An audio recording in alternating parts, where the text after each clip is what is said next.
to week 3 of DNA, while me and my son is bringing you the NFL highlights from around the league. Now, don't adjust your screens. You're not seeing things. I know we're sitting here with our different paraphernalia on. We are representing our baseball team because both of our teams, the Detroit Tigers and the Atlanta Braves, has made it to the postseason. So we just wanted to give them a shout out, and this has been the first time, I think, in 10 years. I think the last time that the Tigers was in the postseason was actually in 2014. So we're just excited. It's something else to be excited about in our season, in our city. So we need to add more to our 22 championships that Detroit has. We need to add more to it. So congratulations, Tigers, all the way to the World Series. We pulling for you, but in reality, we just happy that you're in the postseason. So, what about them Braves? Y'all been there. Y'all been there since we have. So, about my Braves, I'm happy. Now I'm happy we made it to the playoffs, but I'm unfortunate. It's unfortunate that our 6th year streak of winning the division is over. The Philadelphia Phillies have won the division this season, but everybody knows that back in 2021. When we won the World Series, Ronald Acuna Jr. was out for the season, but this season it was the same but worse, and now it's like most of our starters are going, and we got Ozzie Albies and Austin Riley hurt, but we got Ozzie Albies and Michael Harris back towards the end of the season, and we made that late push to clinch the playoffs. We had to use all 162 games in the season, but we did it, and I'm just impressed that this team was still able to make the playoffs despite being so injured. So I'm proud of my Braves. So, yeah, the Braves, the Tigers, postseason. Let's get to the NFL season. Week 4. I think this is the first time that both our teams won in the same week. So, hey, it was a good day for both of us. Even though the Falcons, beat my Southern team, the Saints. I'm gonna stop saying that because, get inside the spirit. But I did go down and tailgate. With a couple of my friends who are Falcons fans.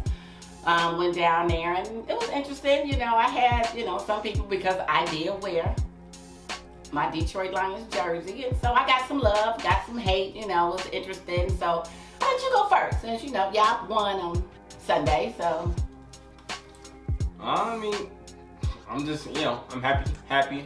Of course, happy we beat them Aints. They came into Atlanta. Y'all talked a lot of mess all week, talking about how y'all gonna come in here and, sweep us for the season. Y'all think these are the same old Falcons, and although we still have a lot of work to do, we still got a lot of things to get better at, we got the dub. At the end of the day, a win's a win. We beat y'all, and y'all went home crying. And hey, we celebrating. So hey, we gonna see y'all in New Orleans, and I hope we come there and we beat y'all too. So y'all really ain't got nothing to say all season. So, Dirty Birds all day. Okay. Now, and the score was, I think it was close. Oh, the score was real close. It was 26 to 24. 26 to 24. Okay, well, Monday night, as all Monday nights didn't disappoint, where my Detroit Lions took the field at home against the Seahawks. We debuted our black jerseys, and our little killer hats. Our killer helmets. We were looking fly. I was a little nervous because, sometimes when you change up, it's that little like, oh, okay, we don't want to, mess up our mojo, but we got out there, we came, it was back and forth. The score was actually, we ended up winning 42 to 27, but it was still some moments that, some of us Lions fans was like, ah. But it was a good game. The game was awesome. Off to Jerry Goff, he went 18 for 18 and got a touchdown that was thrown to him by St. Brown, another trick play. Jerry Goff looked unstoppable. He was looking amazing. Our defense, they need to tighten up a little bit. Love me some Hutch. He was out there doing his thing. Arnold was back on the field. That doggone Arnold, I'm telling you, he just so handsy. Like they said, Terrion Arnold. Y'all need to do something about that man. He's a penalty machine. It's like he was just like, not that, he's a rookie. He's gonna grow into it. I know the nerves, but come on. But it was amazing to watch, and I know even if you weren't Lions fans or Seahawks fans, it was a good Monday night game, And then we had another team that played. They did okay, but they didn't do okay. The game kind of sucked. The game was horrible. It was horrible. It wasn't worth watching. If you watched the Lions take on the Seahawks, you need to give yourselves a round of applause because you chose to watch the right game. If you watch the Titans and the Dolphins, unless you're a Titans or Dolphins fan, I get it. But if you are a fan of another team and you just want to watch some good football on Monday night, you put the Titans game on, you have messed up. I mean, the Dolphins blew it. I mean, I knew it wasn't going to be a good game. Now, did I have the Dolphins losing? No. But I just didn't think the game was going to be as entertaining as the Lions game. And so you should be highly disappointed in yourself if you put that Dolphins game on. Yeah, and yes, it just wasn't a good game. Here the Tua is coming back. You know, he wants to come back and play. You know, Tua, I don't know. I don't know about I don't know if that's a good thing. I mean, with all those concussions you keep getting, but Deadly. I think, you know, you're young, you know, raise your family, you know. But I get it. I know how it is to love your job. So I'm just going to pray to God put the hedge of protection around you and that you're going to be okay. You know, we're just going to hope that if that's your decision, that you're going to be okay. But Miami got spanked. It was 33 or 32-12. So yeah, there you go. Very disappointing game. If you're a Dolphins fan, you probably went into this game thinking. Now I wouldn't say y'all probably thought it was going to be an easy win, but this is definitely a game y'all feel like y'all should have won, and I'm sure most of the country would agree with that. But hey, you know, the season's still young. You know, y'all still got a long way to go. But fish ain't swimming. It's a bad looking at fish ain't swimming. Bad looking at one point in the game. You know, the Dolphins players were on the sidelines looking real upset, showing that emotion, looking real frustrated, and you know, I don't know. I haven't watched no replay. I wish the best for y'all. It ain't looking too good right now in Miami though. Yeah, because I was tuning in to my Lions. I didn't tune in. You know, watching real football. Okay, so let's do the rundown for week 4. So, like I told y'all before, it's in no particular order. We have the Baltimore Ravens over the Buffalo Bills. Like, wow, 35-10. 35-10. A lot of people had the Bills actually winning this game, and if not winning, at least keeping the game close. I mean, from start to finish, the Ravens just looked dominant. I mean, Derrick Henry ran for 198 yards, including an 87-yard touchdown. I mean, the Bills just got steamrolled. I mean, what can you say? They just had to bounce back. Was they undefeated? They were undefeated. Wow. Okay. And the Ravens are what, 1-2 at the time? Yeah. 1-2. Yeah, wow. Okay. Go Ravens. Well, the team that rocked my favorite color, that black and white, them doggone Raiders, beat up on the Browns 20-16. Yep. Oh man. Gardner Minshew, 14 for 24. 14 for 24. The struggles continue for the Browns. Cleveland. I don't know what's going on. The Raiders are a team still trying to figure themselves out, but so far this season they have been finding a way. I think they're going to continue to improve. I really enjoy watching their offense actually. Browns, y'all got to figure something out. Man. Now, them doggone Chiefs. I just knew it. I watched the game. It was tight. Kind of fell apart towards the end, but they edged it out over the Chargers 17-10. Remaining still undefeated, 4-0. The first 3 weeks, the Chiefs have had help from the referees. But I think this game, for the first time this season, is actually a game they won, fair. Finally, it's nice for the Chiefs to get their first real win of the season. Patrick Mahomes went 19 for 29 with 245 yards, 1 touchdown and 1 interception. That interception didn't really mean anything, obviously. It never means anything, for Patrick Mahomes. He throws a pick and, everything's going to be okay after that. They're still going to win the game, I guess. It's all good. It's coming to an end. It's coming. They're not going to go to the rest of the season. They're not going undefeated. But, how about them Cowboys? Well, they defeated them little Giants. 20-15. Yeah, games like this, rivals, games like this are always going to be competitive, always going to be close. It doesn't matter, how bad a team can be or how great they can be. Once they play their rivals, anything's possible. And in this game, the Cowboys hung on. 5 points. Dak Prescott went 22 for 27, 221 yards and 2 touchdowns. He looks smooth out there. You never know what kind of Dak Prescott you're going to get. It's as each week goes on. But he was able to get the W. Okay, well, I guess I can't hate them too bad. Yeah, I can. Whatever. Cowboys. The Bengals. The Bengals, I mean, the Panthers, I guess it ain't getting good. They beat the Panthers 34-24. It's the Panthers. They had first 2 games of the season were rough. The sophomore quarterback, Bryce Young, his rookie season didn't go so well, and his second season wasn't going so well. So after week 2, they benched him, played Andy Dalton. Andy Dalton got the win against the Raiders, and this week, they played a better team, than the Raiders and the Bengals. Even though the Bengals got off to a slow start this season as well, they're finally starting to find their groove. I feel like, and Joe Burrow went 22 for 31, 232 yards, and the Bengals look smooth out there. And I knew they weren't gonna be losing for long. So okay, well. Them Jacksonville Jaguars, they came up a little short against the Houston Texans, 24-20. Yeah, and after, in the Texans last week, it was a very, very rough day for them, and they bounced back this week. C.J. Stroud, 27 for 43, 145 yards and 2 touchdowns. He's back to himself. Last week when I saw them lose like that, I said, it's C.J. Stroud. He's not going to stay down for long. He's going to bounce back. And, lo and behold, he did. But now the Jaguars, on the other hand, Trevor Lawrence, I don't know what you guys are doing. I mean, the Jaguars are really, really having it rough this season. But it's still a long season to go. They can still turn it around. We'll see. Okay, well, hey, the Jets were grounded. Yes. Woo-hoo-hoo. The Broncos got them. They grounded them. It was close, but I don't care. Lost real tight. The Jets lost to real Broncos tight. 10-9. Real tight. I mean, Bo Nix, rookie quarterback out of Denver. Out of Oregon, but Denver rookie. Bo Nix, he threw 12, for 25, 60 yards. Just 60 yards and 1 touchdown. That touchdown was his first touchdown of his young career. And this was a very tight game. He only threw for 60 yards.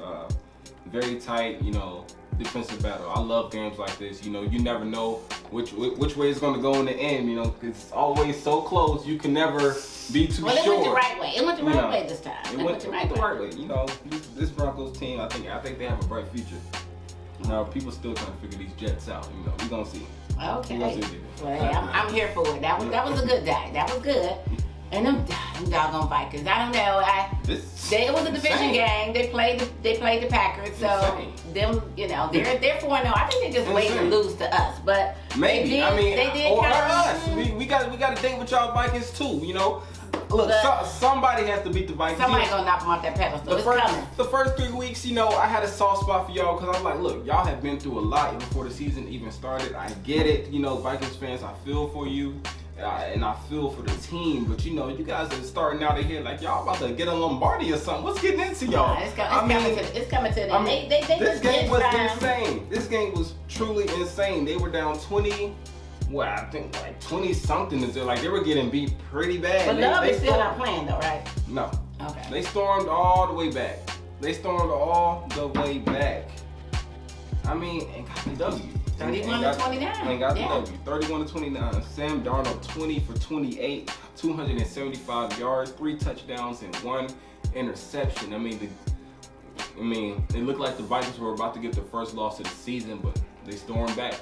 This team, the Cinderella story continues. It's been a fun team to watch. Wow. Okay.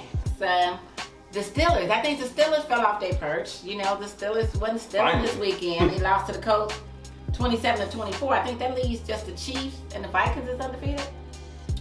Yes. Okay, so the Steelers, they lost 27-24. Oh, Steelers, I was wondering when you guys were going to fall off, and I didn't think it was going to be this game. But hey, you can't win them all. You can't win them all. Perfect seasons rarely happen, and y'all got your first L.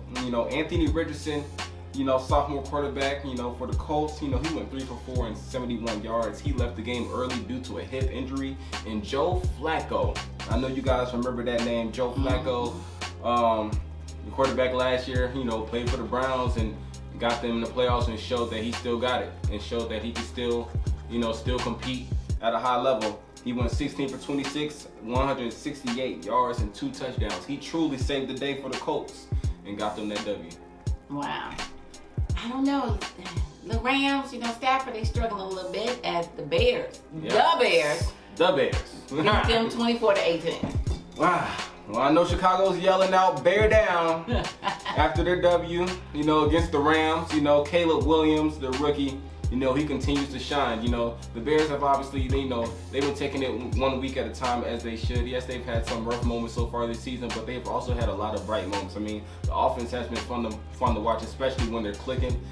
Caleb Williams with 17 for 23, 157 yards and 1 touchdown. I mean, this is what we expected from the Bears. This is what we wanted to see. We gonna see what they do. And as for the Rams, I'm not too sure. I mean, I guess the Rams, they got to figure something out before it gets too late.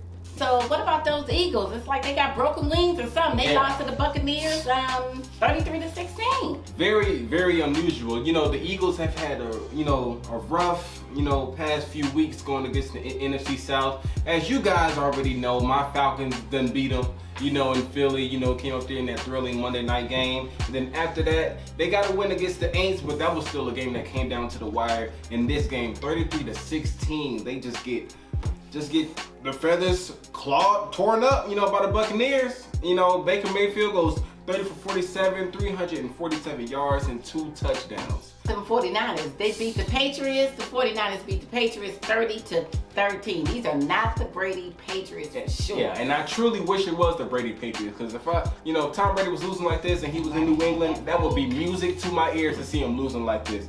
But it's all right, at the end of the day, at least I'm glad. It's good to know that Boston fans, are stressed out, and in the football world, you guys, are not having so much fun right now. I know the Celtics just won the little finals and all that, but at least in the football world, y'all are not having so much fun. So it's good to see y'all really down like that. And Brock Purdy went 15 for 27, 288 yards, 1 touchdown and 1 interception. Again, y'all lost 30-13, and I just think it's only going to get worse for the Patriots, and I'm loving it. Like all Atlanta fans, y'all feeling that. Y'all got that Patriot hate. It's just bring up memories. It's good. It's good to see them down like that. I understand y'all won a lot of Super Bowls, but it's also good to know that there's not any more coming y'all way. So. Okay. Well, I guess they commanded something. We didn't think they was at week 1, but the Commanders is commanding something. They beat the Cardinals 42-14. The Commanders have been actually, this offense, they have barely punted the ball all season so far. I mean, this offense, they seem to really be in the groove. You can tell these guys just love playing with each other. It looks like a really fluent offense, and they have been so fun to watch, especially with the young quarterback Jaden Daniels out of LSU. Heisman, don't forget that, 26 for 30 and 234 yards. I mean, 42-14. That's just not any old win. That's a statement win. That's a convincing win. And they just steamrolled Arizona. It was embarrassing. Wow. Well, that gives us the wrap up. So now we're gonna come to the best part of our show. I mean, gotta say the best part. The best part. We're gonna come to for the best team. You did that. Now last week he gave it to my Lions in that bad play. I'm still reveling in that play. But this week we're going to give the You Did That to the kicker of the Atlanta Falcons. And that's a lot for me to say since they beat my Southern team. But I can't. I only have one team. Whatever. I don't do all that. So, I mean, it's just what it is. It's kind of more of just a Falcon hate thing. Not so much a Saints thing. It's a Falcon hate. But anyway, they beat the Saints. The kicker routed in. I was out there at the tailgate, and it was like, wow. The kicker has a name. Younghoe Koo. Don't forget it. That's the kicker out of Georgia Southern. This guy has filled the shoes of Matt Bryant. Who I regard as the best kicker in Falcons history, but Younghoe Koo is right behind him. This guy is a threat. He is a threat. I mean, he's the reason why the Falcons won the game, finishing the game with a 58-yard field goal to seal it. And for all the Aints fans, the S is solid. But for them to leave the stadium just with their head down, I love it. I love it. If we gonna see y'all in New Orleans, guess what? We gonna win that game too. I promise you. And I promise you, it ain't gonna be by a field goal. We gonna win by 7. Book it. Book it. We coming into your trap and taking over your trap. Anyway, all of that to say, now what's his name again? Younghoe Koo. Younghoe Koo, kicker, you did that. You are our week 4.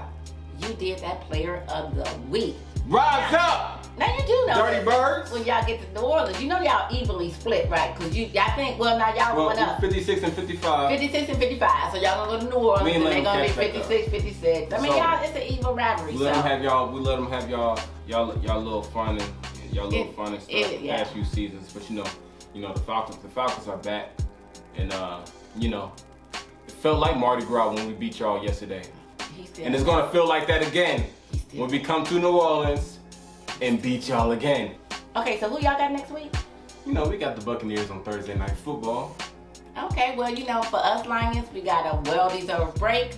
We come back, I think we play the Cowboys on October the 13th, so we have a bye next week, so it's going to be low blood pressure for me. I don't have anybody that I don't have to worry about it. My team is at home resting, so that's it for our show for week 4. We hope you enjoyed it, so please click like and subscribe, and we'll see you next week for week 5 on DNA. Bye.